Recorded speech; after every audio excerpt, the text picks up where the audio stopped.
तुम्ही सुद्धा एकादशीचं व्रत करता का? मग ही कथा नक्की ऐका. एक राज्य असं जिथे एकादशीचं व्रत पाळलं जात. राजापासून ते नोकर चाकरापर्यंत आणि अगदी पाळीव प्राण्यांनाही एकादशीच्या दिवशी अन्न दिलं जात नसे. एके दिवशी एका परराज्यातील व्यक्ती राजाकडे नोकरी मागण्यासाठी आला.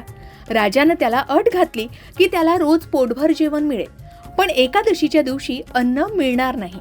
त्या व्यक्तीनं अट मान्य केली. जेव्हा एकादशीचा दिवस आला तेव्हा त्याला फक्त फळे दिली गेली. त्याने राजाकडे विनंती केली, महाराज, याने माझे पोटच भरणार नाही, मी उपाशी मरेन, मला जेवण द्या. राजाने त्याला अटीची आठवण करून दिली, पण तो अन्न सोडायला तयार होईना. तेव्हा राजाने त्याला पीठ, डाळ, तांदूळ इत्यादी दिलं. तो व्यक्ती नेहमीप्रमाणे नदीवर गेला, स्नान केलं आणि स्वयंपाक करू लागला. जेवण तयार झाल्यावर त्याने देवाला हाक मारली, चला प्रभू, जेवण तयार आहे.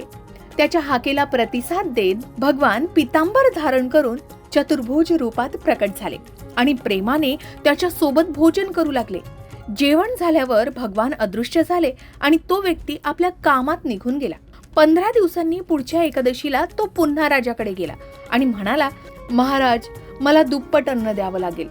राजानं कारण विचारलं तेव्हा त्यांनी सांगितलं, भगवानही माझ्यासोबत जेवतात, त्यामुळे आम्हा दोघांना हे अन्न पुरणारच नाही. राजा हे ऐकून आश्चर्यचकित झाला.